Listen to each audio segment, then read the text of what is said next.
right, so how did you discover philosophy? What made you think, philosophy is what I want to spend my life doing? Well, it's as I'm sure it has been for many people, it's a product of not wanting to do something else. So I went to college specifically to study pre-law, and I was going to be a lawyer. And I was told that majoring in philosophy would be a good idea for that, so I double majored in philosophy and history. But the very first philosophy course I took it was a slap across the face. I realized that this was really a challenge to me, and it was a challenge that I loved. And so, but once I graduated from college, I still was intending to go to law school. And then I actually worked at a law firm as a word processor for 2 years. And when I saw that they had bathrooms and showers there that they intended for the lawyers to use because they were supposed to be sleeping there and working 17, 18-hour days, and everybody I talked to was just basically pushing commas around and seemed miserable. I said, this is not the life for me. So I looked around and decided to go to a graduate school in something that I really did love, which was philosophy. So what was the first issue that really sort of engaged you? Well, I wanted to do applied ethics. I wanted to explore topics like abortion and public permissibility, legality of pornography, and so I was interested in a number of applied issues.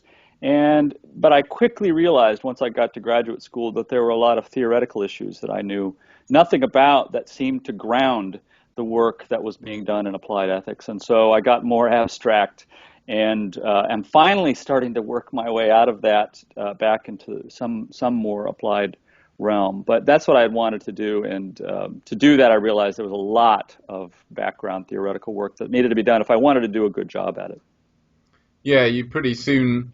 I think that's the sign of someone good at this stuff is when they realize how much there is to do. Right. Yeah. I mean, it's whenever a student thinks that this is pretty easy and there's very little to be said that you realize, okay, you're missing. It's passing you by.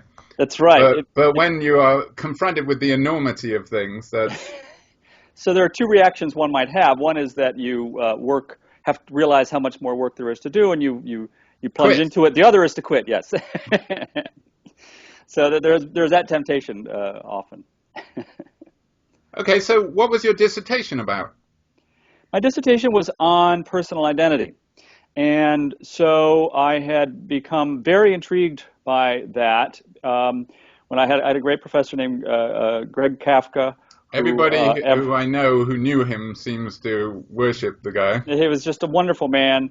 He died far too soon. He was in the first year of my dissertation as the advisor. He died, and that's when Gary Watson stepped in to help me out. But he had revealed to me the stuff that Derek Parfit had been doing in Reasons and Persons, and I just fell in love with it. It was also related to my interest in applied ethics because what Derek Parfit does in part 3 of that magisterial Reasons and Persons is to explore some applied ethical. There it is. I've got it. I'm right within arm's distance as well. And what he does is to explore issues of abortion, responsibility, desert, compensation. These are applied issues, but through the lens of the more theoretical exploration of personal identity. And so that's what I wanted to do. And so the dissertation was on personal identity as it pertains to various of our more specific practical concerns. Yeah, and that seems to have been the way that you sort of started out, was writing in personal identity, but it pretty quickly bled over into ethics. Yeah. Here's your broadview book, Personal Identity and Ethics. But before you get into the ethical stuff, how would you summarize the state of the field of philosophy of personal identity? Because, when I entered graduate school, it was just after Parfit. And for a while there, it looked like Parfit had kind of, capped it off. It was like there were all these problems with the Lockean view, and Parfit came along with this totally radical response. I mean, in some sense, replying to the problems with the Lockean view, in another sense, saying, well, but why, why should we care about personal identity anyway? But it seems like recently, in the past decade and a half, there's a whole new burgeoning of the field. Would you say that's right? Or? I think that's right to an extent. So what we've got is some very smart people responding with a biological criterion of identity, which is intended to, I wouldn't say refute the challenge of Parfit, but basically to deflect it. And so to say that what matters for people is a psychological relation, so something pertaining to a kind of psychological criterion of identity, and that captures a lot of our practical concerns that are person-related. But when it comes to the metaphysics of our identity, then what we are is essentially biological creatures. And so what constitutes our identity, our preservation of our identity across time, is just biological continuity. And so there's something deeply attractive about that to me. It seems right. But the reason I say I'm not sure how burgeoning it is that we are, in a way, there's a kind of stalemate that's still at work between the two big criteria of identity. And so you still have people who are holding on to a kind of psychological view, Harold Noonan, and to some extent Lynn Rutter Baker, but and then you have and Jeff McMahon he's an interesting kind of hybrid, and then Eric Olson and others, Paul Snowden, holding to this biological criterion. And there are some interesting exchanges that are going back and forth between them, but to my mind, many of the issues have been settled to my satisfaction. That is to say, I think there's something like a biological view of identity, of metaphysical identity, that's correct, because I think that all of the relevant ethical and practical concerns are utterly independent from questions of our metaphysical numerical identity. The one exception to this is the very recent work by Maria Scheckman, which I think does advance the debate in a really interesting way, and I'm looking forward. I'll be teaching her book this fall. But I think that and you've got it right there. Good for you. Well, I was she was the previous interview. Oh, that has the best title of a book in a while. Now, I said to one of my students, the subtitle should be ooh, ooh, ooh, ooh. But... Yeah, she was stunned that OUP let that go forward, but I think it's such a great title. But what she's doing is exactly what I think is probably the next natural and maybe endpoint step. Although I should never say that talking to other philosophers, but it's to say that look, there is something very right about our identity as organisms, but it doesn't capture the kind of special object that we are that's distinct from animals. And we are human beings, so it's a kind of anthropological view of our identity. Some of us become persons, sure, but there are identity conditions that must attach to people who aren't full-fledged persons with the full-fledged psychological capacities that we've got, that may not achieve the capacities for responsibility and such, but nevertheless are the object of a whole range of our practical concerns. So to the extent we're looking for the object that perseveres across time, we need to look at human beings in their full anthropological glory. And so I think it's a beautiful theory. To my mind, it's probably, that's the one. That's the one, I think. Okay, I'll let her know. I gotta say, I had to take over a metaphysics class because Nathan Oaklander, who was our metaphysics guy, philosopher of time, retired.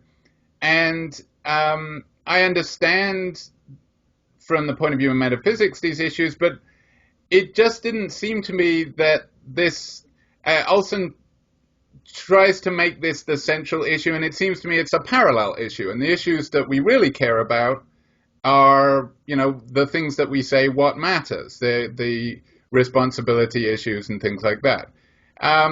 so yeah, I think that actually you can have both of these sort of running parallel, and they're kind of talking at cross purposes. I mean, Olson's argument about the two thinkers, who is it that's too many thinkers? Who is it thinking, the person or the animal? I don't see the knockdown force of that. I don't see. I don't know. What do you think? So I agree with you on that. I've always found that to be taken by some to be a knockdown argument, and I'm not sure that it is. It's a kind of appeal to oddness argument, and I'm not sure how much force those kinds of things have. I mean, yeah, the idea is that you've got a person and an animal sitting there, so right there, I'm looking at a person and an animal. They're both obviously thinking, and isn't that odd? And yeah, there's a kind of puzzle there, but I'm not sure what force I'm supposed to take from that. But I think that the arguments in favor of the biological criterion or a more human-oriented criterion are supposed to be cumulative. And so we've got that kind of argument, but that you have to couple that with the appeal to the argument about surely I was a fetus once, and I would be someone in a persistent vegetative state. That's certainly, the way we talk anyway, is certainly committed to something like that, and so we have to take that seriously as well. There are ways of responding to both of these arguments, I think, on behalf of the psychological continuity theorist, but there is also a kind of force to our being continuous with the rest of the animal kingdom, and that there are that the kinds of identity conditions that are going to apply to non-human animals, you would think would apply to us as well. Now, of course, there are going to be added wrinkles to that, but the added wrinkles, I think, are the higher consciousness that gives rise to the various kinds of practical concerns we've got. But that's where I want to come in and say, okay, those we can treat separately, because they're actually not grounded on identity at all. They're grounded on a variety of other relations. So that's why I'm perfectly happy to grant the metaphysical identity theory to the biological theorist, or to someone like Sheckman with a more human-oriented theorist. But nevertheless, I don't think that the relations that the metaphysical identity relation that they're pointing to is what captures the variety of our practical concerns. So if an undergraduate came up to you and said, "Will science let me live forever?" what would you say? So, no, no, you need to give up on that. But you might be able to get something that is, to borrow a Parfitian phrase, just as good as ordinary survival. You might get the persistence of certain kinds of psychological relations that will enable various of your practical concerns, like anticipation or self-concern of a sort, that might be grounded if, let's say, the singularity comes and we've all become one with the Borg, or however that's supposed to work. Well, what was it? To paraphrase Woody Allen, I don't want to live on through my clones. I want to live on in my apartment. Yes. So there is that, and I think he said, I don't want to live on through my work. Right. Yeah, there is that aspect to it, but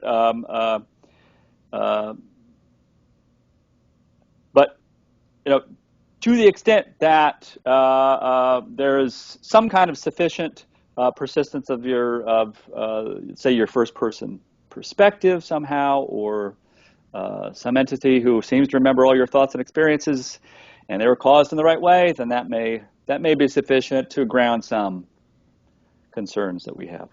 So they get my endowment. They get the money I buried in the backyard. They might, yes. Okay. All right. What is so amazing about P.F. Strawson's Freedom and Resentment?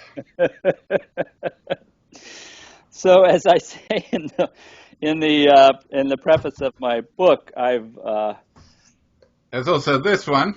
Yes, that's right. Entirely about freedom and resentment. Freedom and resentment.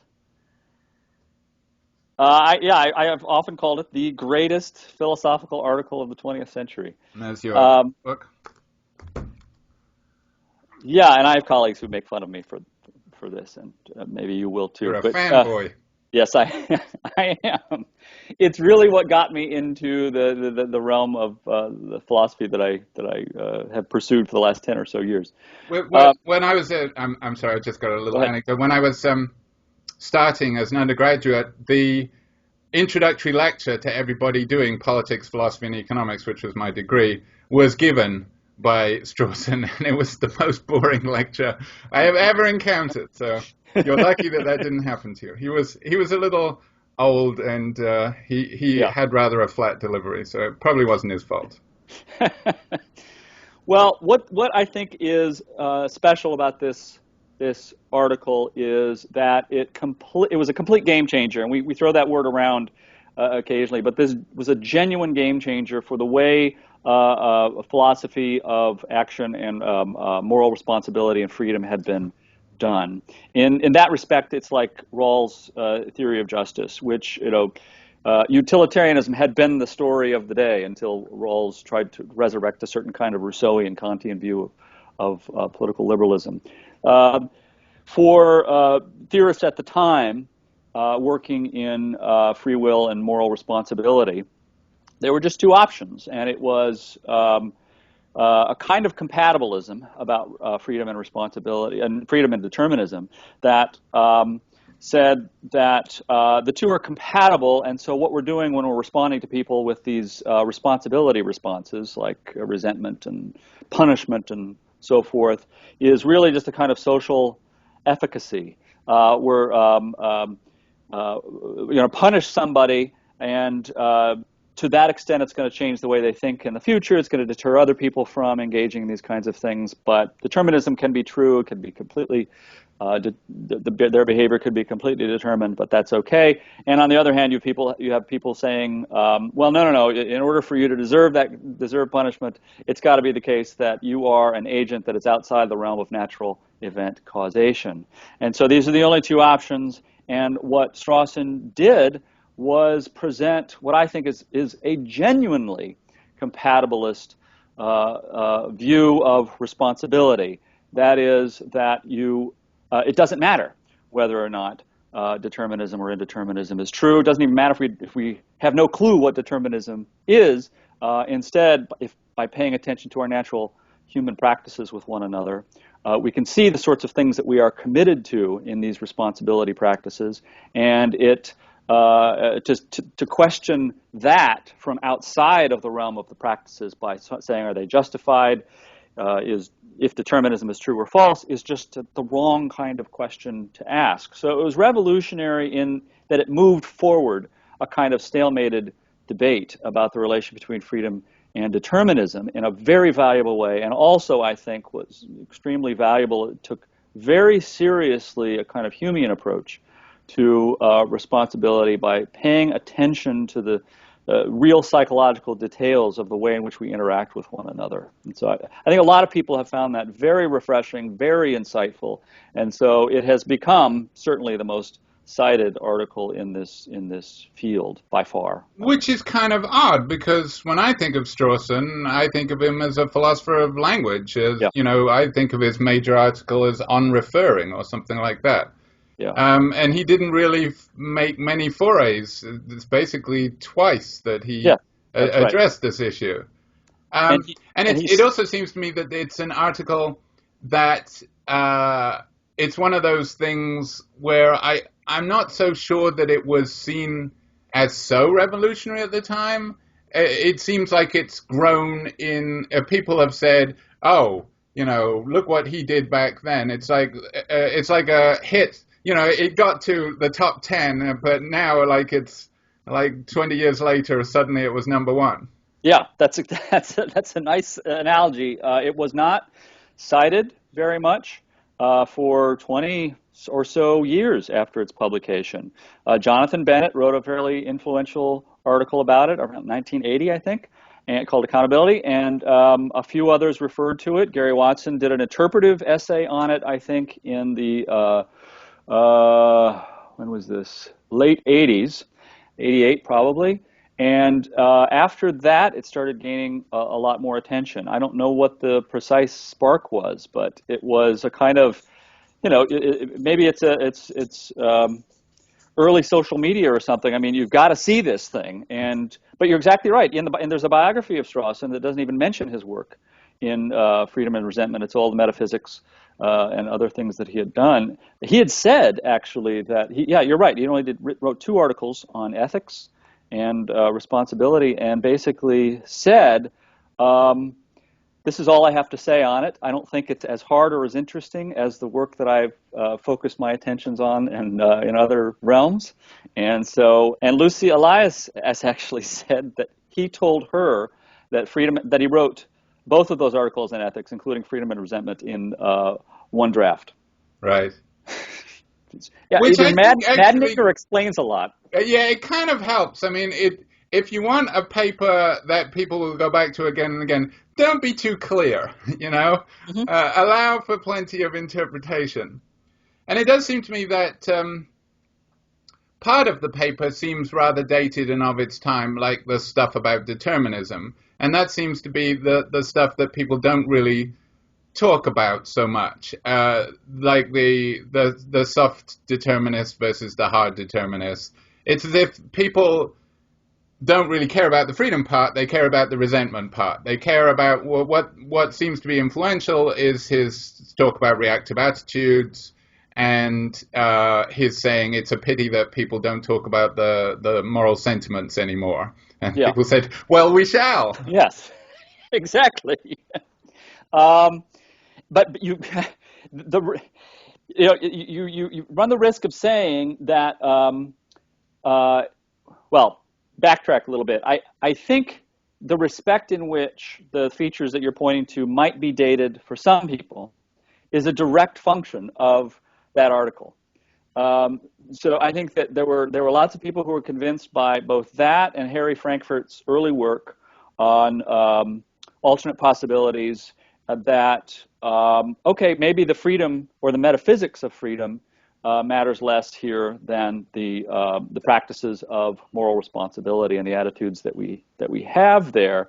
And so, now that's not to say there are plenty of people who are still interested in the metaphysics of freedom and doing really interesting work and are interested in trying to, reconstruct the Strawsonian argument in a way that works, because lots of people think that it doesn't work. But as I say, for many, that doesn't matter. That if we've turned and we focused on the moral sentiments, the reactive attitudes, that's where the real action's at. Yeah, it certainly gave people the license to talk about responsibility without discussing the metaphysics of freedom. Exactly.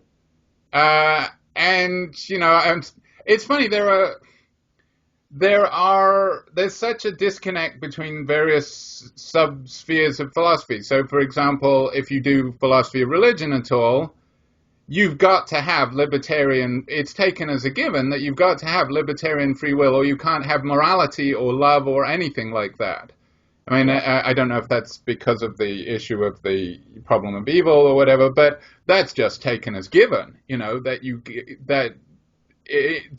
you must have libertarian free will. And so you cannot have responsibility or any kind of moral value without that. That's right. Whereas there's this, if you're doing ethics, I mean, we advertised for a post here in ethics, and that's how I know how popular Strawson's article is, because everybody was talking about Strawson. It's like, wow, this didn't happen when I was in graduate school. Yeah. That wasn't the case when I was in graduate school either. It really was. I discovered it and its value, I think, several years after. But you're right about the appeal, the necessity of libertarianism in certain subdisciplines. And that's just taken as a given. That's taken as, who would question that? Yeah. And part of it is that many people, I don't want to generalize too much about. Go on. But there are going to be many philosophers of religion who are going to be concerned about what Galen Strawson called ultimate responsibility, which has to do with, which is going to lean heavily on your desert. The desert of hell, for example, is going to be, that's an eternity of punishment. So there better be some serious desert there, and that's with one S. And so for that to be the case, that's heavy-duty kind of desert. It's what Dirk Perelroom calls desert in the basic sense, that you could, just for an action or for a series of actions, it would be appropriate to throw you in hell for all of eternity. Then you've got to have a very robust kind of freedom, and it's got to be contra-causal. Yeah, that's right. I think that's what's driving that. But yeah, although of course, if you have a compatibilist bent, I think it seems to me that if you're British, you're a compatibilist, or certainly, Hume, Mill, Locke, all these guys. And certainly it's deep in the core of my being that I don't get how contra-causal seems to me to undermine that, but yeah. Yeah. Okay. Now, your more recent stuff. Now, yeah, let's segue. So you start out in personal identity, and now your new book, Responsibility from the Margins, is entirely about responsibility. What was the segue? What drew you from one to the other? Because there certainly is an overlap for you. So how'd that happen? So it's in part the writing of the first book on personal identity and ethics, and one chapter in there is on responsibility. And I remember struggling at the time with how to say what I wanted to say about responsibility, and I realized that there was a range of issues that needed to be discussed. And so I started to gradually get into responsibility. My thesis advisor was Gary Watson, and it's when you have Gary Watson as an advisor, it seems like he's cornered the market on the truth. That's how it seemed to me, especially as never write your dissertation on what your advisor does. That's right. That's right. Either you just agree with them, or what can you do? That's right. Or the minor little janitorial work. Yeah. And so I wasn't interested in that. But gradually I started to see that there was a little room, and it was partially as a discovery of the Strawson.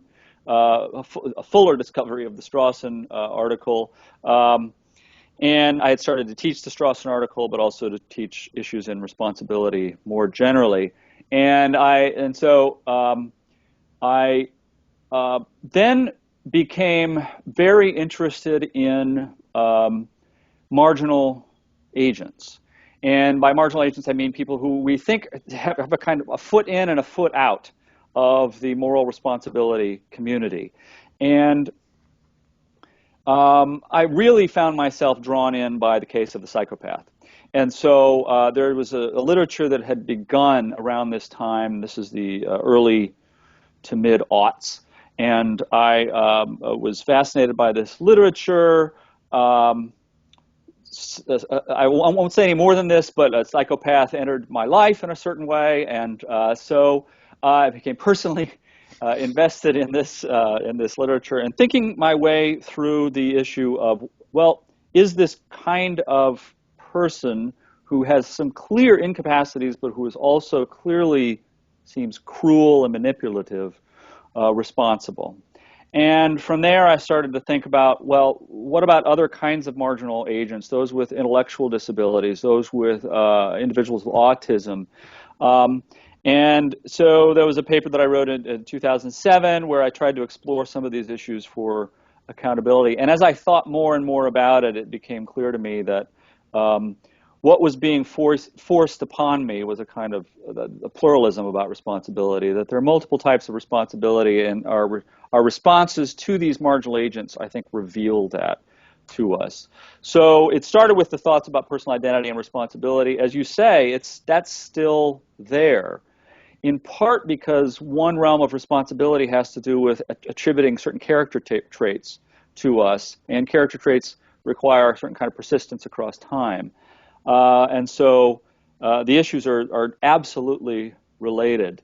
I was also, this is going to sound bizarre, but I was intrigued by something that I wrote in the earlier book that I looked back on that had to do with, it said in the case of responsibility, what we're doing is negotiating in certain cases whether responsibility obtains. So one kind of case is to think about, brother and sister sitting at Thanksgiving 20 years after the brother has pushed the sister out of a tree when they were 7 or 8 years old, and she still blames him for that, and he says, "Oh, come on, that wasn't me," or that was, and so and he's not trying to escape responsibility. He just wants to say, "Oh, come on, I moved on. Move I'm on. not that kind of person anymore."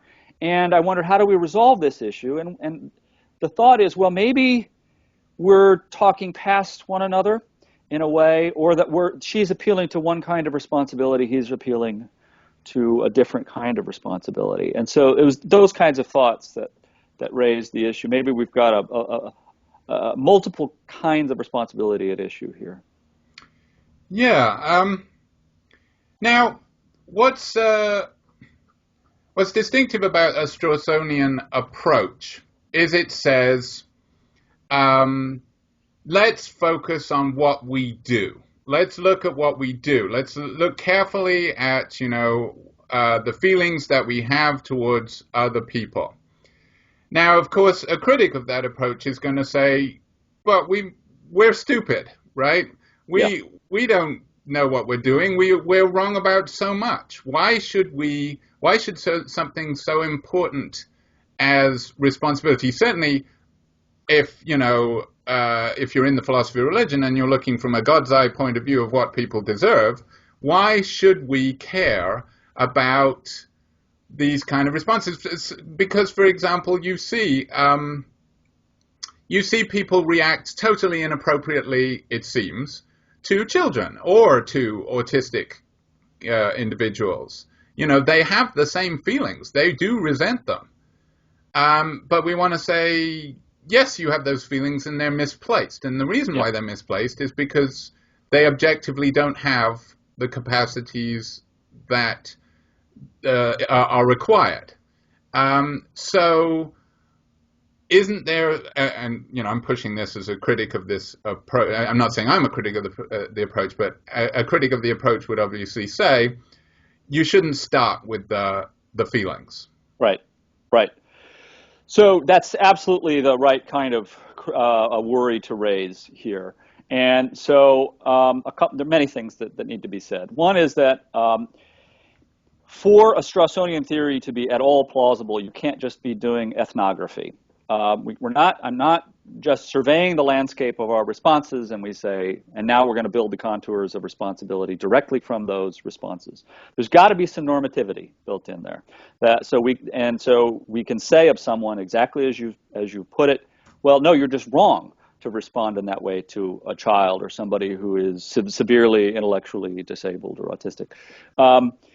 So how do we do that, but hold on to starting with the responses and the practices? Well,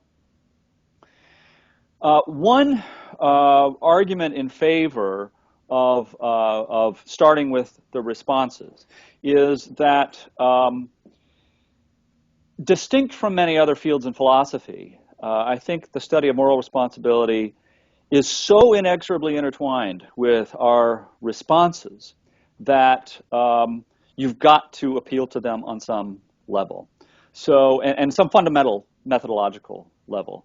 So I've often lamely joked that you can't spell responsibility without response. But in this case, it's really true that when we're theorizing, we're trying to put together a theory of responsibility. The way we do so is by appealing to cases and then leaning on our responses to those cases. How would we feel if somebody did this, but nevertheless they were under severe stress, say? So I think you've got to appeal to the responses. Now the question is, do we take a Strawsonian approach where the responses are where we in fact start, and then we build up our theory from appeal to the responses, or do we use the responses as a kind of an epistemic guide to the true facts about responsibility that are in fact response independent?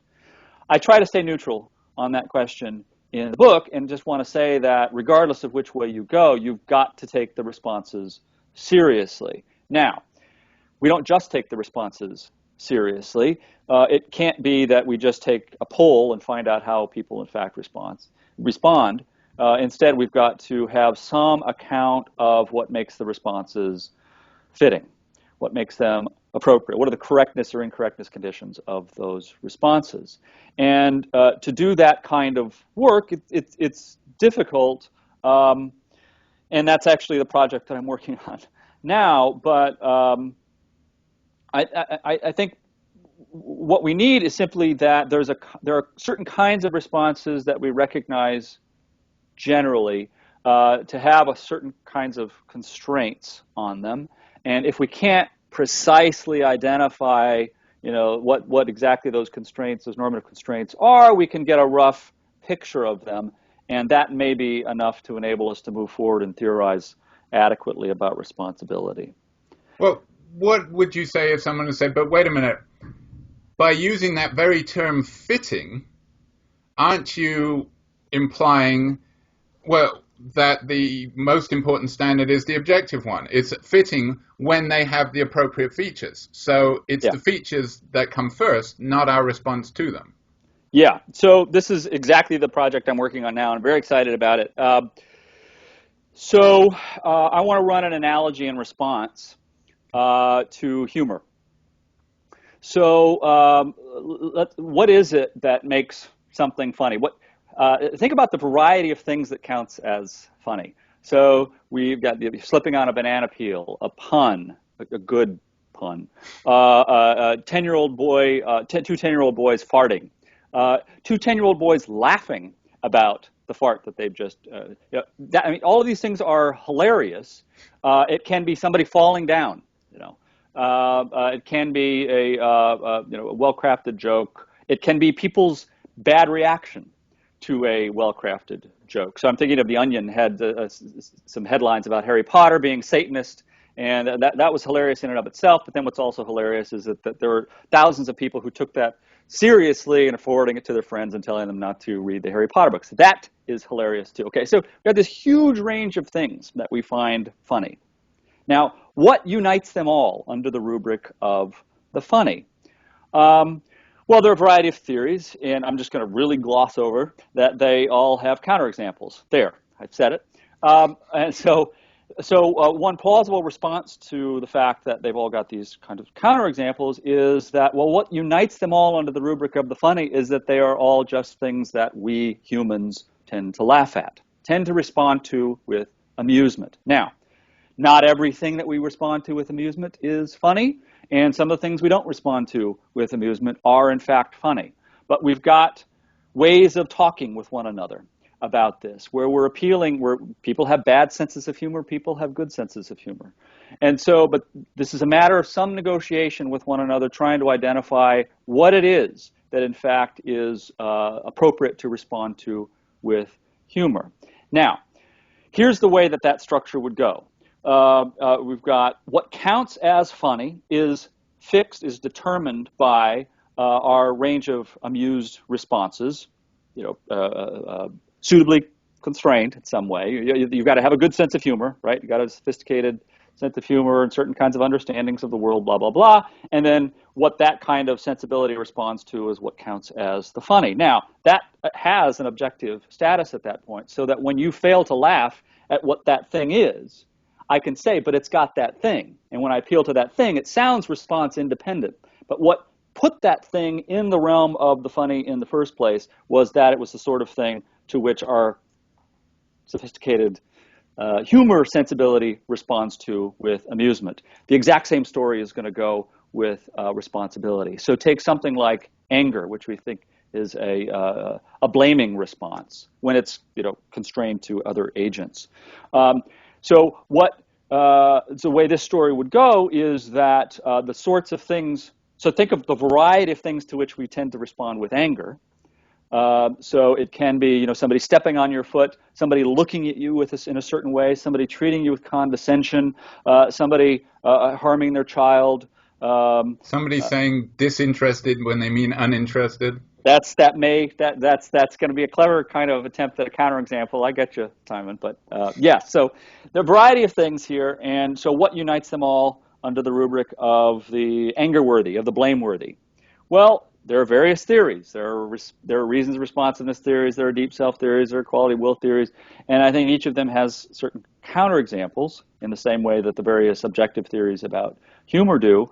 And I think the way to go is a response-dependent route. That what unites them all is that these are the things to which we and having a suitably informed sensibility, respond to with anger.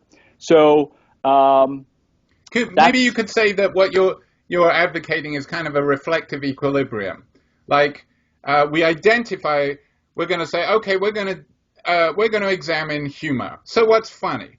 Well, the thing that explains why we as humans have a concept of funny in the first place is the fact that we laugh at things. So you can say that's got to be the starting point. Now, it can turn out that we can then say, okay, we find out that there's nothing that they all have in common, but there are interesting core groups. And we can say, well, that's the real funny. And it's not, funny is not everything we laugh at. The real funny is what is the core, the important core. So we can say, although we were led to find this core by starting with the laughter, with our response, and we can sort of bounce back and forth between that. And then you can say, but the starting place came with the laughter, came with the response. Is that what you would advocate? That's not what I would advocate. I think that's a more plausible view than what I advocate. But I stick to the more radical response dependent view. So I think the corrections that we engage in, now maybe this is more, let's see, it depends on how you fill in that reflective equilibrium view. Maybe these are more compatible than I'm thinking that they are, but the kinds of corrections that we do are not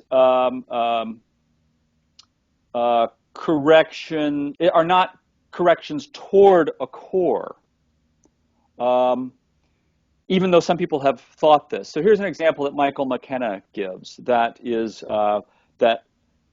meant to cut against a response-dependent view of responsibility. That we used to think that dyslexic children, we didn't know what dyslexia was, and so we thought that they were lazy, and so they got lots of blame for not working hard enough in school and so forth. And then we discovered they've got this condition, dyslexia, and it makes things much harder, and so we changed. We changed our practices so that we don't blame this, or we know that we ought not blame anyway, dyslexic children.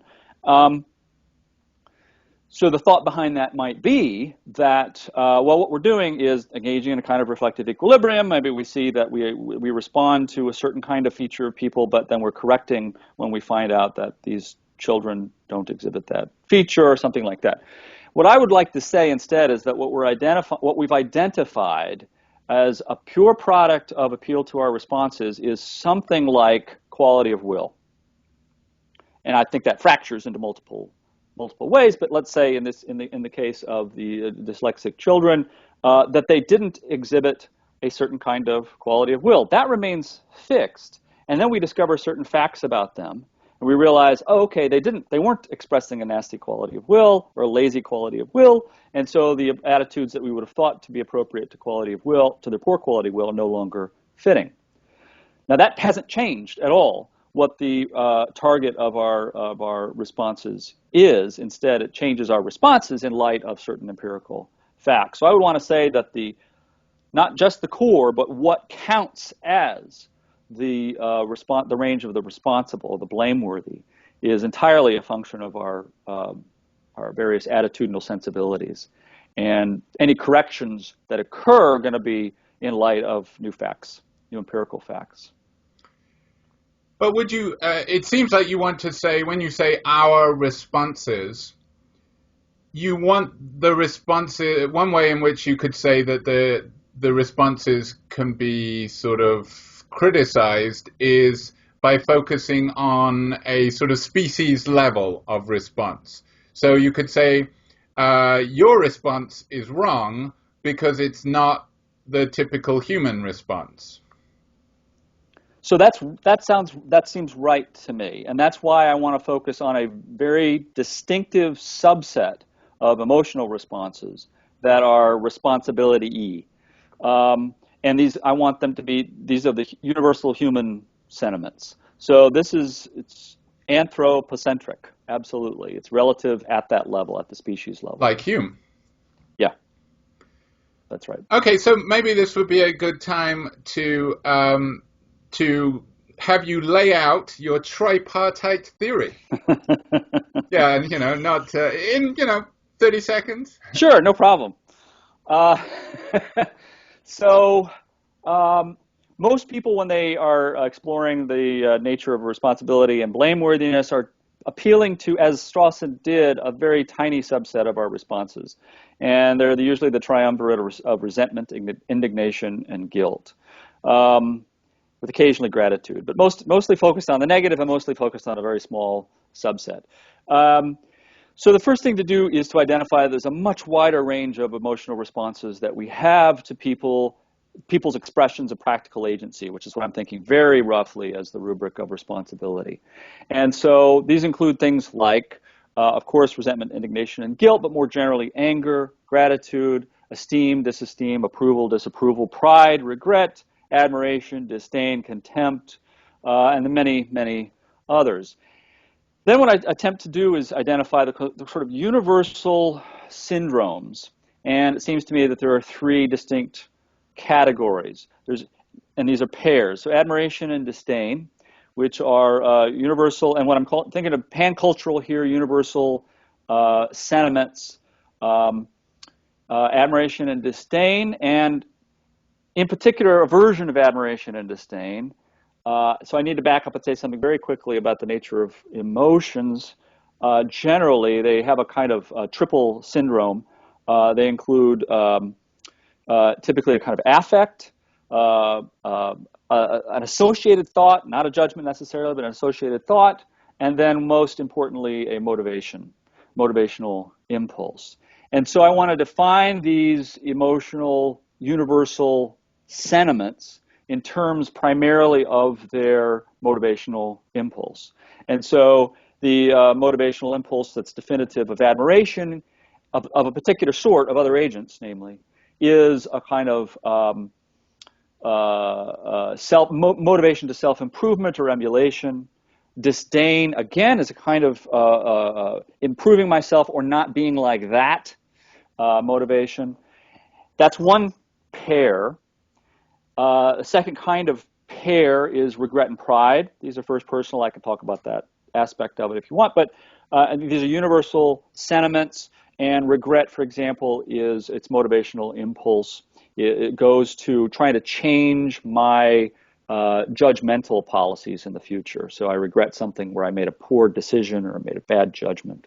Now, what's different between those two pairs is the first, admiration and disdain, seems to be other-regarding, although it could be self-regarding too, whereas the other one seems solely self-regarding.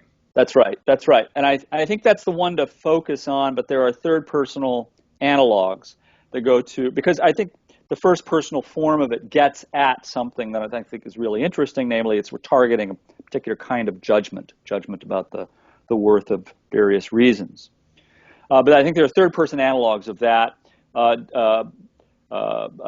approval and disapproval, which goes to the quality of other people's judgments. The third kind of universal sentiment is anger, and its pair is gratitude. So each of these is, I think, targeting a different quality of will. The admiration and disdain pair targets quality of character. People's character traits are being evinced by various of their expressions of attitudes and actions. Okay, hold on. Okay. Yes, could you say a little bit more about character? Because it seems like character is a term that gets thrown around a lot. Again, in philosophy of religion, I encountered that it's used in a very specific way. So, for example, your character is specifically made up, or certainly in one area of philosophy of religion, your character is something that's made up by your free choices. And it wouldn't include things like tasting ice cream or anything like that. Right. Right. Well, I don't think it would include tasting ice cream as well, but I don't think it's a function of your free choices either. So what I'm doing is taking seriously the emotional responses, and once I've defined the relevant syndrome, it's to other agents, and it has this particular motivational profile, and then seeing what types of thing in an agent are the targets of the emotional response in question. And while we may well admire people plenty for their free choices, whatever those are, we also, I think, admire or disdain people in virtue of things that are expression of things that they care about that don't have any voluntary component at all. That is to say, things to which they have emotional responses, where there's no voluntary component at all. I recall going to a theater once in Arkansas, I was seeing the movie What's Love Got to Do with It, which was about the Ike and Tina Turner story. And there were two other people in the theater. They weren't Hell's Angels, but they were from a motorcycle club, and they had it on the back of their jackets. And whenever Ike beat up Tina in that movie, they would just laugh hysterically. Now, there's nothing seems voluntary about that response, but nevertheless is absolutely an evocation of a character trait. So it's those kinds of things I want to include under the rubric of things that are admirable or disdainable, in that case, contemptible, right? And presumably irrespective of their cause. So I'm not... I see what you're suggesting. Yes, although this is tricky. So you might have in mind a kind of manipulation case where I implant in you the sudden urge to laugh at the... Or just the rotten social background, the bad upbringing. Okay. So those are two different kinds of cases. So if it's like an immediate manipulation, that may not be enough to establish the kind of character trait that I have in mind. So I'm thinking that character traits are generally, persistent. This goes to the identity issue. And so, but to the extent that they have been a persistent part of your life, then yeah, it doesn't matter if they've come from a poor formative circumstance or great formative circumstance. So you can say it's not his fault that he's an asshole, but he is a colossal asshole. That's it. That's right. And this is true. I mean, there are various predications we make of people. An asshole is one of them, and that can be absolutely true of somebody. No, I think Frankfurt's next paper should be on assholes. Yeah. So character is to do with your responses, but it's different from your judgment, which is okay. So explain that distinction. Right. So when we think of, say, approval or disapproval of what somebody else did, or in the first person case, which I think gets at it more clearly, regret and pride over what I've done. What am I targeting and regretting when I did? As I said before, it's a kind of poor judgment. This may have nothing to do with my character. It's just at that particular time I made a stupid choice, and so I regret that, despite the fact that I generally have a very good judgmental character, if there's such a thing. So what precisely is being targeted there? Well, I make judgments about the worth of various reasons, and not just the worth of various reasons standing apart, but the worth of various reasons relative to other kinds of reasons. And so when I make good judgments, I have a kind of pride. There's a particular kind of pride. When I make poor judgments, there's a regret. And what that does, again, it's defined by my motivational impulse to try to improve my judgmental policies in the future. That's why I think that we can, when we look at that particular kind of motivational tug, we're seeing what the target of the emotional response is. But if you draw too much of a distinction between character and judgment, I'm not sure why I should regret my poor judgment. Because if, let's say I'm going to assume, and you can correct me on this, or you can argue why you don't think that, but let's say I assume that my character, in some sense, is the real me. Then I made a poor judgment, but it wasn't reflective of my character. It's like free floating or something. Yeah. Unless there's some kind of implication that if I have poor judgment, that reflects poorly on my character, then why should I regret my bad judgment? It's almost like something that happened to me. So there are. This occupies that middle ground between something that's happened to me and something that is, in fact, reflective on me in a way that might warrant something like shame. So to make the distinctions plausible, there've got to be these pure cases. Now, a lot of times, of course, all of these responses are going to be overlapping in a single way, that my poor judgment does reflect on my character in a way that's also, it reflects poor regard, which is the third kind. But in the pure kinds of cases, I think, you can make a poor judgment that is regret-worthy, but it's very specific to some context, and that it's not reflective of my character overall, but nevertheless is not something that happened to me. So these might be cases, say I come out of the Grateful Dead show and I'm just overwhelmed with Well, right there, you should regret that right there. well, that could be a reflection on my character. But once I'm there and I'm coming out of this show and I'm overwhelmed with the love and whatever is going on. I've never been to a Grateful Dead show, but I'm just imagining. And so I come out and I hand all my money to the guy that needs a ride or something like that. And then I find that I don't have a ride home. I don't have a way to get home. And so I sheepishly call my wife and say, okay, so here's what I just did. She says, not again. Well, if she said that, then that would be grounds for a kind of character attribution. But if this is something, I'm normally very responsible, but my mood was heightened in a way, right? That I just, but I wasn't incapacitated. That's also it wasn't just the secondhand smoke. Yes, that's what I want to make sure we're clear about. Then there's something that I think appropriately regret, but it doesn't implicate my character. So I wouldn't be the appropriate subject of admiration or disdain, right? But nevertheless, approval or disapproval on the part of my wife, regret on my own part. So it's like when you say, well, that was a stupid thing to do, and someone says, are you calling me stupid? And you say, no. Yes. But you did something stupid. Exactly. That's exactly the distinction I'm trying to capture. Yeah. Okay, so the first character is the basis of which of your three A's? Attributability. Yes. And then judgment is answerability, which makes sense because judgment is to do with reasons, and that's what you can answer to someone on the basis of reasons. That's right. Now, there's this third feature. Yes. So the third feature is what most people have focused on in talking about responsibility, and it's what I call accountability. It's what many other people have called accountability as well. So I wanted to preserve that label. It is unfortunate that there are three A's. I kind of wish it was like character responsibility, judgment responsibility, and regard responsibility would have been so much easier. I completely agree. And so there's this thought, I had the thought, well, I want to preserve the labels that have been used before. It turns out they're all A's. And then I thought, hey, how cool, triple A theory. And then I realized very quickly after that, this is going to be incredibly confusing. So yeah, accountability is just regard. It has to do. It implicates the quality of your regard for other people, other agents.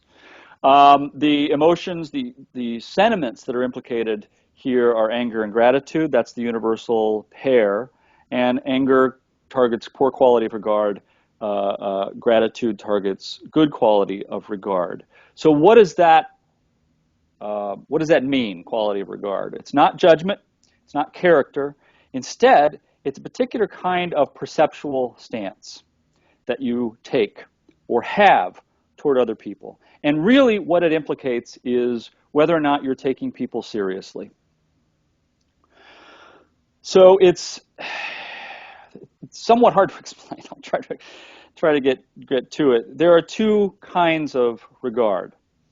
There's evaluation, what I call evaluational regard, and there's emotional regard. And I'll try to illustrate both with examples. So evaluation regard, suppose that I'm thinking about starting to jackhammer my driveway on a Sunday morning at 5 a.m. so I can finish the whole project in one day. My neighbor, I know, works late as a bartender, gets home at 3 o'clock, so okay, there are those facts that are in the air. I'm trying to decide whether or not to start at 5 a.m. Regard, my quality of regard, evaluationally depends on how seriously I take my neighbor's interests, given that they will be affected by my jackhammering. And so the way we typically enable evaluational regard is via empathy. So I take up his perspective. I think, okay, so he's getting in bed, and he thinks, and he wakes up at 5 a.m. and hears this horrible jackhammering and is just absolutely outraged by it. And it's because it matters to him to be able to sleep in on a Sunday morning. All right. So typically I will then be able to see the worth that he attaches. Now this is going to sound insane. This is not the way, this can't possibly be the way we do things, but I'm just spelling out what I think is a very compressed and quick process and is often automatic for well-versed moral agents. But I just want to pick apart all of the features here. So I see from his perspective that he assigns worth to being able to sleep in, and to the extent that I can see that and then I return to my own perspective, that becomes for me reason-ish. And what I mean by that is it's a putative reason, the fact that this really matters to him, it's among his interests that he be able to sleep in. And so then I take that, to take him seriously is to take that reason-ish fact seriously, and so I may judge then that reason is, I'm sorry, that fact is in fact a reason that I need to take more seriously, and then I may judge that it is serious enough for me to put off the project for a few hours on Sunday morning. So that's evaluational regard. It's to be able to see someone else's interests, the things they find worthwhile, as reason-ish in my own deliberations. The second one is much more straightforward. My wife comes home from work. She's been emotionally traumatized by her boss, let's say, and so she's telling me this story, and she's emotionally wrought, and I don't respond with any kind of emotional response. I say, there, dear. I say the sort of right things, but I don't respond in a simpatico fashion with her emotionally. I think I'm a fitting target of a sort of anger in that case. And that's because I failed to emotionally regard her. So the two kinds of regard, evaluational regard, more colloquially, we think of failures of that sort as being inconsiderate. You're just failing to consider the interests of somebody else. And emotional disregard is insensitivity. Okay. Yeah. Now, in the boss case, suppose you're torn.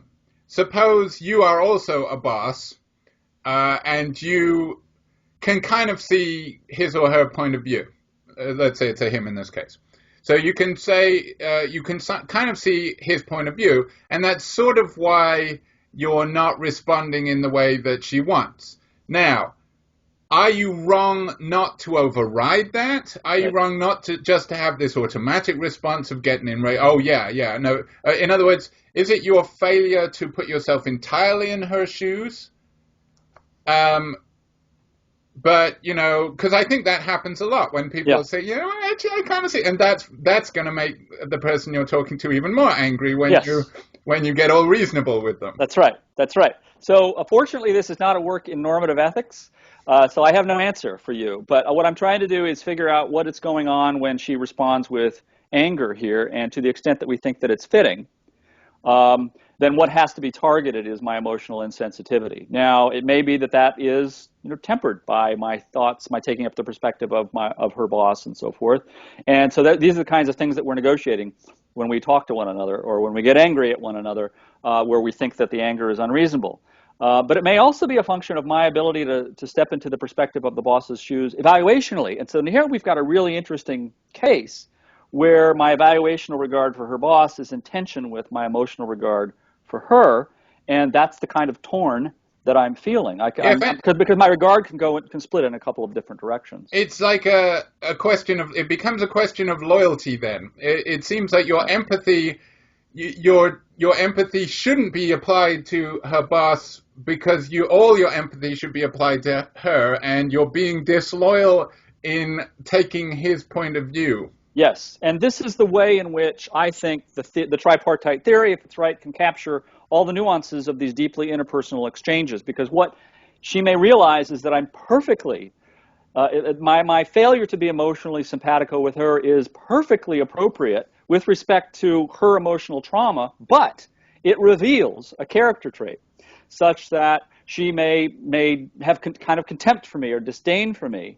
in virtue of the fact that I've reflected some objectionable character trait. And so there is this kind of ambivalence that we have in these interpersonal exchanges where the multiple types of multiple types of responsibility are at war with one another. Now, is all of this, is this making responsibility too broad? So is this back to your, you can't spell responsibility without responses? Is this, are you talking, when you have a tripartite theory of responsibility, is this broader than, say, many people mean by responsibility? It is. And so there is that battle to fight. Most people, as I said, want to just talk about what I'm calling accountability and what they call accountability as well, which is just really about what they think punishment, anger, retributive kinds of emotions. There are a couple of arguments that I want to use to push people in my direction. One is that there are plenty of really smart people, like Tim Scanlon and Angela Smith and Pamela Hieronymi and Matt Talbert, who have pressed for answerability as the only kind of responsibility, and the relevant sorts of responses that we have are much wider than just resentment, indignation, and guilt. For example, for Tim Scanlon, when we blame someone, yes, among those responses might be anger, resentment, and so forth, but also among those responses might be just forming the intention not to deal with this person anymore, or forming the intention not to deal with this person in matters related to the thing that they wronged you on. So somebody breaks a promise to you, well, you just decide, I'm not going to take seriously the promises that he makes anymore, or I'm not going to deal with him in this particular zone. So, and that seems right to me, that there are ways in which we blame people that don't necessarily include the resentment, indignation, guilt triumvirate. And so there, as I say, there are these people who focused on answerability and the kinds of broader range of responses there. And also Gary Watson has written a very influential piece called The Two Faces of Responsibility, in which he focuses not just on accountability, but also what he calls attributability, which has to do with these kind of erratatic responses that we've got.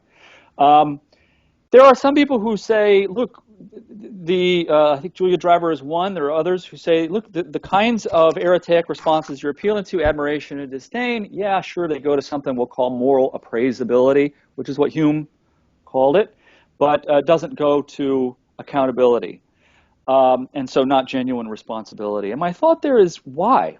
I mean, it seems to me arbitrary to restrict the range of our responsibility responses just to that small group. Jay Wallace even further restricts them just to indignation and resentment, and doesn't even include the positive kinds of accountability responses like gratitude. And again, this seems to me to be completely arbitrary.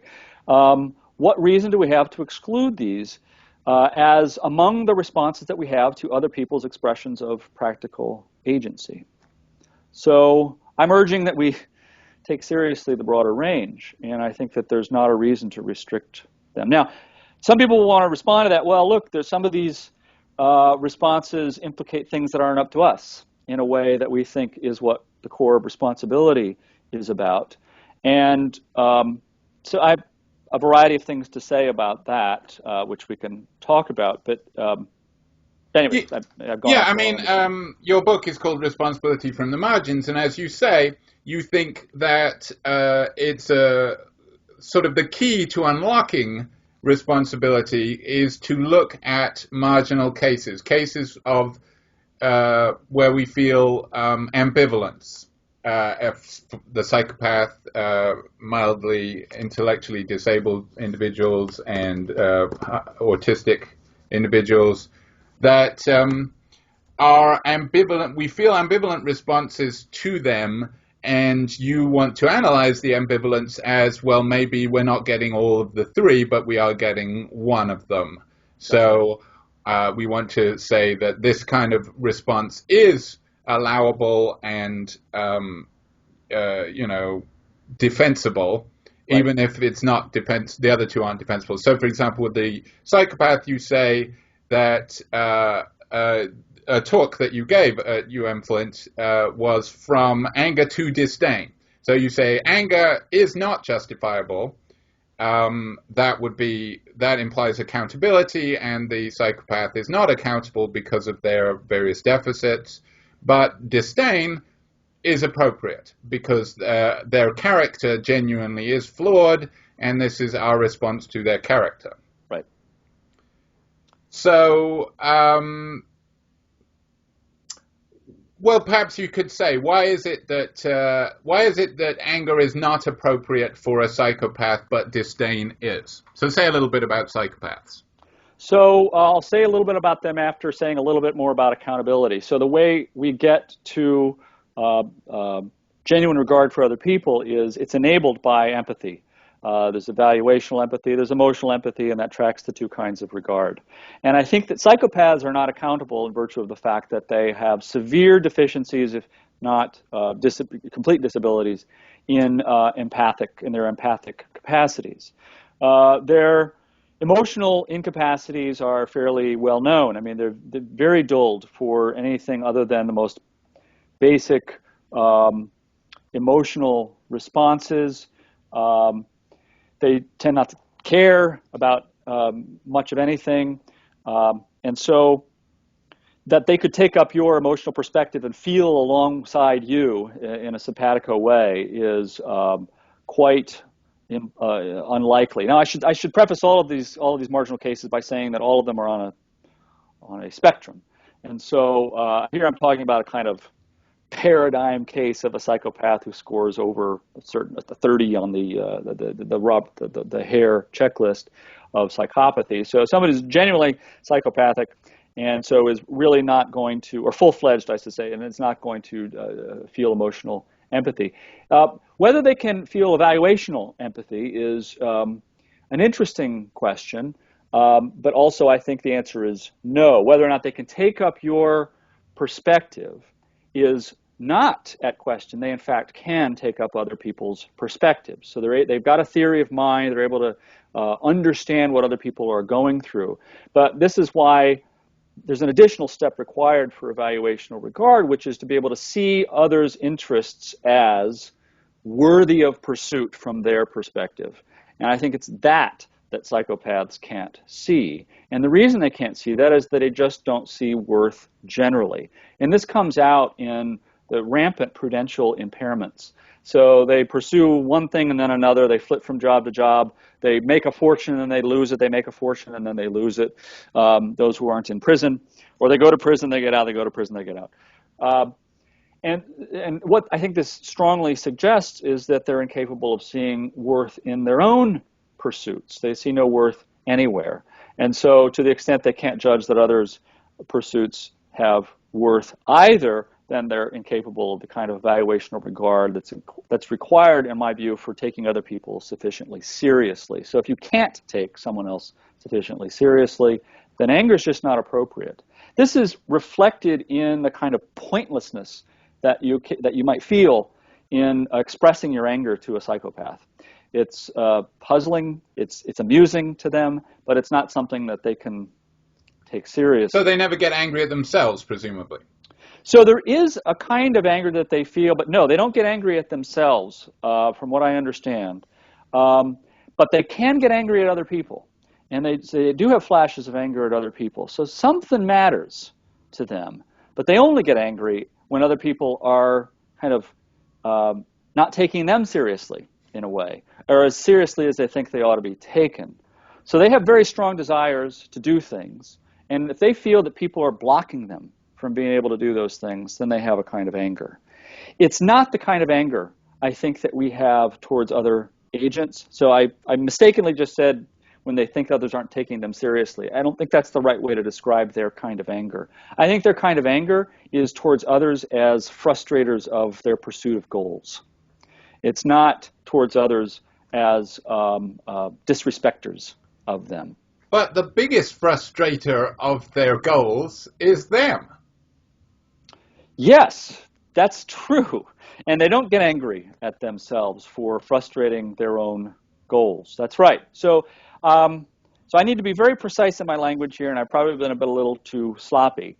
If we think that goals involve a kind of assessment of worth, then I don't want to use that term. But I don't want to at all deny that psychopaths have desires, and the desires shape their motivations. It's just that I don't see them as viewing those desires as having any worth in the way that we would judge a pursuit or a goal to have a kind of worth. So psychopaths don't have ends. That's maybe the best way to put that. Psychopaths don't have ends. But nevertheless, they do get angry when you block the pursuit of their desire, even though they don't judge it to be worthy of pursuit necessarily. So they don't have an evaluative stance towards anything. And again, this is at the high end of the psychopaths. But nevertheless, they care about things. They care about, namely, the satisfaction of the desires that they happen to have. And so the fact that they care about the satisfaction of those desires, I think, is what explains their anger when those desires are thwarted. But when it comes to themselves, it's just they feel whatever they feel at any particular time. If they've got a desire to do this, then they do it. And if nothing's getting in their way, there's no reason to be angry about it. But given that there's no long-term end that they've got, that they've judged worthy of pursuit, they're not going to be angry at themselves for frustrating that because they don't have such things. Perhaps their problem is that they're extreme episodics, to use Galen Strawson's term. I mean, maybe you could tie this into personal identity. Right. As you say, they seem to get very invested in certain careers. They can be very successful salesmen. You point to a specific example of a guy who made lots of money, but then, bam, it's gone. Yeah. So, and if you ask them later, well, do you regret screwing up that? Do you know what they would say? They would say, no, I have no regrets? Or Yes. There are no regrets. Well, then, I mean, one way to understand that is to say that they don't invest in that former self, that they don't identify with that former self. So that's a really interesting point. There's a piece by Gary Watson. It's very recent. I think it's Aristotelian Society, where he's arguing that psychopaths lack a kind of practical identity. And now this is really interesting. I'm wondering if Galen Strawson would, because he thinks he's an episodic, right? Whether he would reject the description. Thinks GS is. That's well, right. Yeah. Whether he would reject the notion that he lacks a practical identity if he's genuinely an episodic. Maybe he rejects the coherence of a notion of a practical identity. I'm not sure, but this is a really interesting project to pursue. Because it has been thought by some people that psychopaths are really what Harry Frankfurt called a wanton, that they don't care about themselves, they don't care about anything, they just pursue whatever it is they pursue at the first order desire level. They have no second order reflective desires about them, about those first order pursuits. And that does seem somewhat right to me, although I do want to resist the notion they care about nothing, because I think they care about at least the satisfaction of whatever desires they have at any individual moment, given that they have such strong anger in response to the frustrations of their goal, of their desires. Do you think that it could turn out that psychopath is like neurotic? It's like a term that will be abandoned when we get better science. Like, do you think neuroscience could show that in fact there aren't really psychopaths as we understand them? Or are you fairly convinced that psychopath is a natural kind? It depends. I think what's going to happen is that we're going to see a separation in the psychological literature about. Okay, so you were saying about psychopathy that psychology is going to be split about it. Yeah, so I think that, and that's because there are two factors that are relevant to the diagnosis of psychopathy. I mean, it originally was put in place as something to diagnose in trying to identify what it is that led people to be very recidivists as criminals. So it was supposed to, people who scored highly on this test were supposed to, it was going to be able to predict whether or not they would be recidivists. But there are two factors. One is in the Hare checklist. One is a series of behavioral elements, and the other is a series primarily psychological elements.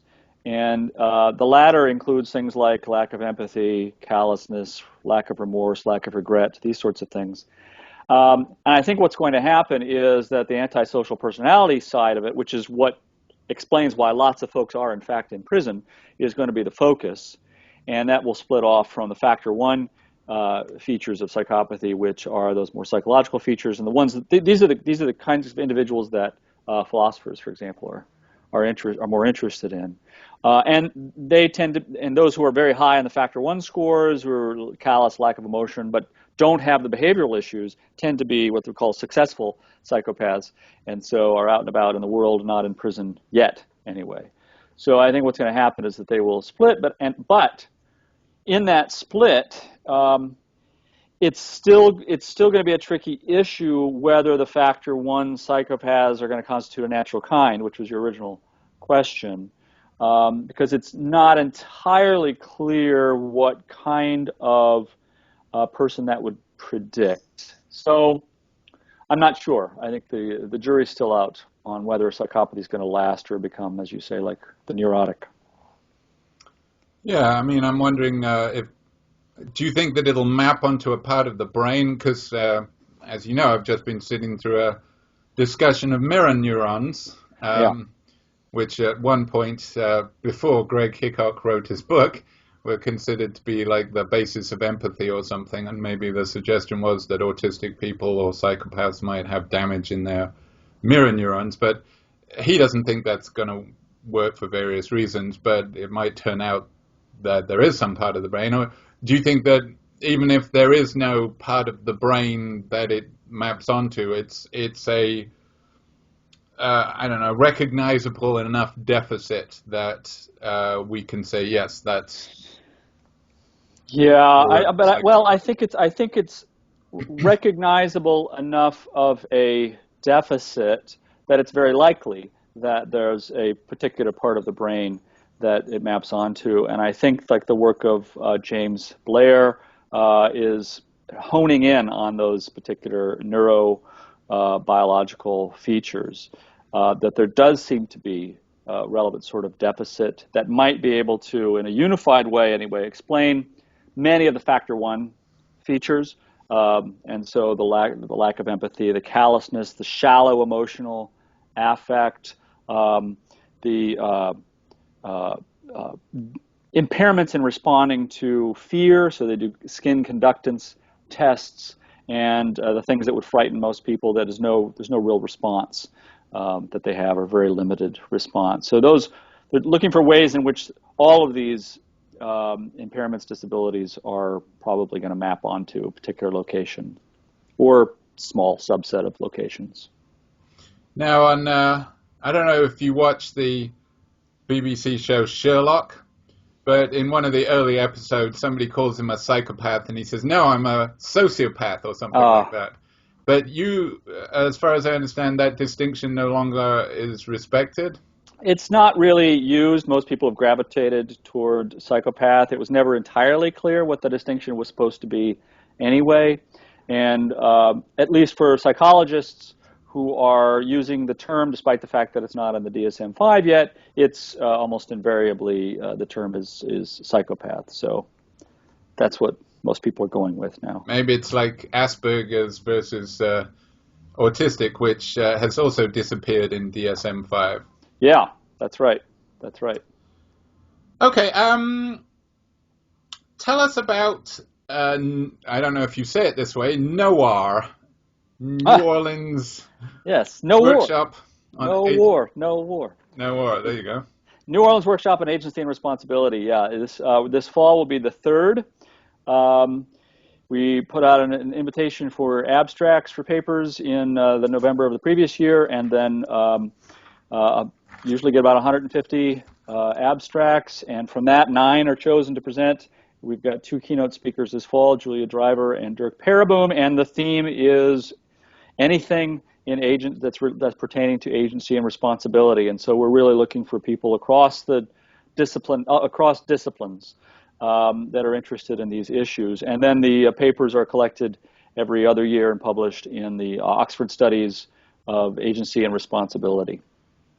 So last year or the last time was the one on Strawson, or the time before?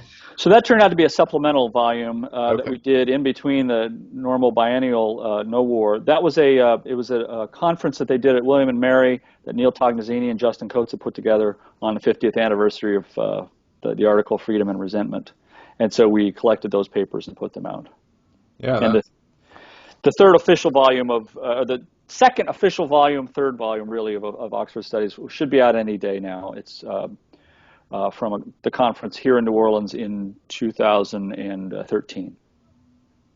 Awesome. Yeah, what do you think? Oh, I know what I was going to ask. Given your, let's put it this way, Kantians, and Kant in particular, if he is a Kantian, are notorious for saying that you have to be an agent to be a person or to be worthy of moral regard. And, so we can be nice to animals and children, but we're basically doing them a favor. Or maybe because they will become fully fledged agents or something. Now, if it turns out, if we take your tripartite theory as something like you have to have these three features to a sufficient degree to be capable of fully fledged responsibility, let's say that's what it takes to be an agent.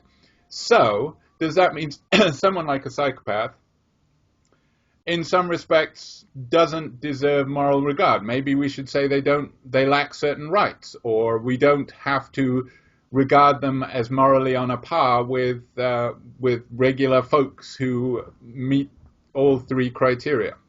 Yeah, that's an interesting question. I don't think that's the case. It may be that certain entities are of course owed moral regard independently of whether they're capable of showing us any regard, and I think that's surely true of psychopaths and maybe some animals and children and so forth. So I wouldn't want to rest the regard that we show for others on their capacity to show regard for us. Yeah, I mean, it's always a problem with babies. Yeah. Okay, yeah. That's always struck me as a little much of a leap to say that to be a member of the moral community, you have to be capable, you have to have that full agential abilities. Yeah, absolutely.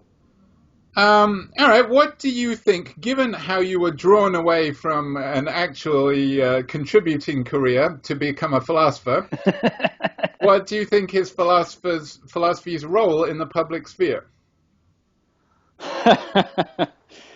So, I'm being nicer to lawyers than most people usually are in saying that. So there's a variety of roles, and this may be a strange analogy at first, but bear with me. Okay. So philosophers are in a sense like fashion designers. So there are varieties of kinds of fashion designers. There are those who are designing for what people wear every day, and you go all the way up to haute couture, where no one wears that outrageous stuff. But nevertheless, the kinds of aesthetic ideas that are being put forward, the kinds of ideas that are being put forward in the haute couture gradually make their way down into, in various surprising and interesting ways, into the things that people wear every day. So I think there are a variety of roles for philosophers that are mirror that aesthetic structure. That there are people who are doing kind of haute couture philosophy, purely theoretical, that in its way may filter down to more everyday concerns, where there are people obviously doing on the ground applied ethics.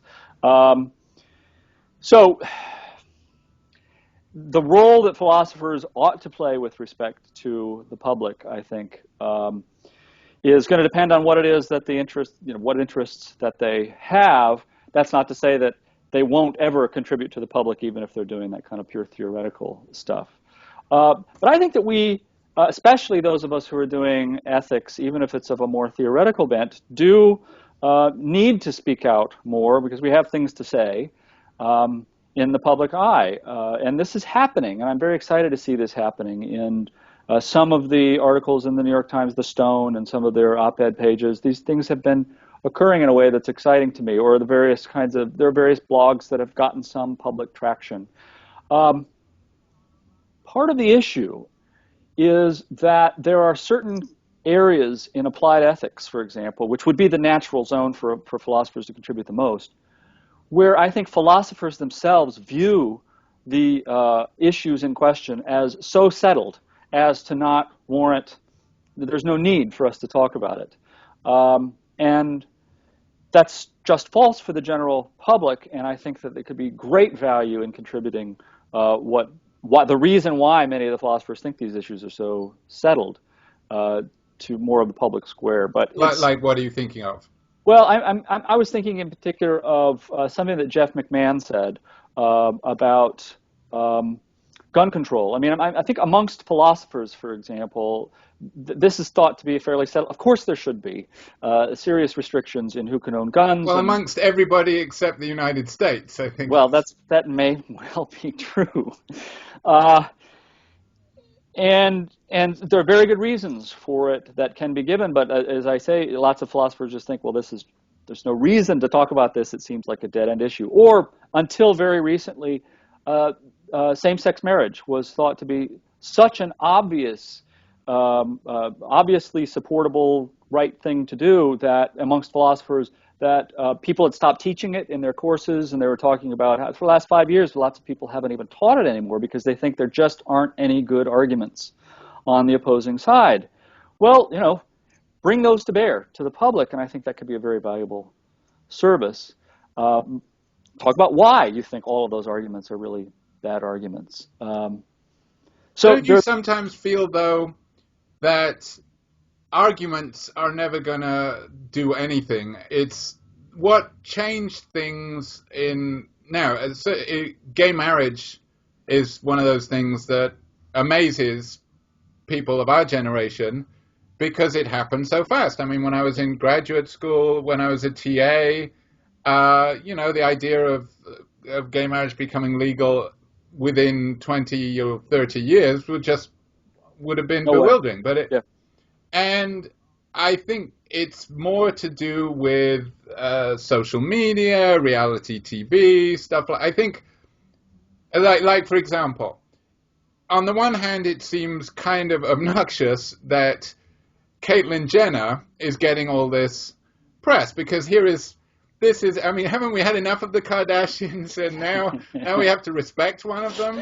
I mean, but that's how progress gets made, is in these ways that to a philosopher seems infuriating because it's like, but we've been talking about this for centuries, and now suddenly you catch on because it affects one of the Kardashians. Right. But that's how progress is made. That's right. No, you're exactly right. And so this is where philosophers are not fully aware or take sufficient consideration of the way in which social change is affected. That social change is not generated typically by argument and argument alone. And this is maddening to people. I mean, on the same-sex issue, for example, what finally changed people's minds was more people coming out who were their family members. And so so you get Republican politicians saying things like, oh, well, I was against it until I saw that my son or son-in-law was gay. Which in itself is maddening. But it's incredibly maddening. And so what I'm trying to do in the classroom is to teach people not to rely on that kind of change in attitude, but to be able to assess the arguments for things independently of those kinds of attitudes that we might have. And independently, those are kind of affections that we might or might not have, because you may not know anybody who's of an oppressed minority, but nevertheless, you ought to be able to recognize that they ought not be oppressed. And so, and I've done a kind of change in my own view on this in the last year or so. When it comes to public policy, that's the reasons that we think are relevant or irrelevant, that's not the way public policy change is generally affected. And so I think in order to have more of a voice in the public square, we have to recognize that change is incremental typically, although the same-sex marriage case is a radical exception to that. It's, as you say, it blew my mind.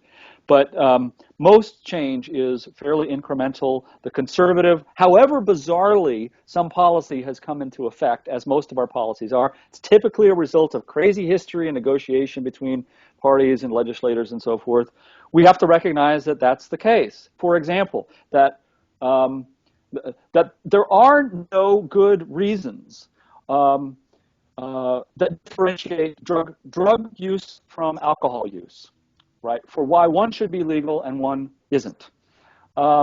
Nevertheless, that's the case. And so if you want to change drug policy, you have to start with that recognition. You can't say, well, look, there's no distinction here between alcohol and drugs. That's for a variety of crazy reasons, drugs have become prohibited, and so you have to start with that fact and try to move from there to if you're going to want to go for a more open policy. So it's a very different set of reasons, I think, that are relevant in the public square. Philosophers typically don't want to engage with those kinds of reasons because they don't think that they're relevant. And if we are to affect kind of social policy change, we have to recognize those. Are there any radically different areas of philosophy that you intend to explore? I mean, is there some thing that maybe when you're teaching 101 and you say, oh, I always thought this was cool and I've never had a chance to really explore it? I've been interested in philosophy of religion for years, and I've never really written anything about it. Now, there's an area where, you actually get people, intellectual figures, becoming famous. Sometimes the wrong ones, like Sam Harris, and but still, there's a debate that seems to be happening, or at least has been happening over the past decade. Yeah, no, that's absolutely true, and I've been somewhat encouraged and somewhat discouraged by the tenor of that debate. But nevertheless, it's something that might be worth pursuing. Although I don't know about that. But so you kind of see what happens though to these intellectuals that enter the public sphere. Yeah, that's right. It suddenly becomes about their personality, or that's right. And then I mean even. Someone like a lefty-leaning website like Salon.com runs all these salacious things about what the new atheists don't understand about religion and things like this. So right. It's like, so you can't make it just about issues. You have to be prepared, I guess, if you're going to be a public intellectual. Yeah, that's right. And I mean, some of them are doing a decent job at it, but. You're taking quite a bit on when you do that, and you'd have to prepare yourself well, I think, and watch what you say, which Dawkins doesn't seem very good at. That's right. Okay. Well, I want to thank you very much. Now, of course, there's a ton more to be said about the subject of your book, but we are limited in time and reliability of your power source. So. That's right. Thank you very much, Dave. That was great. Thank you. I appreciate it, Simon. Yeah, I really appreciate it. That was a lot of fun. All right. Thanks. All right. I'll see you. See ya.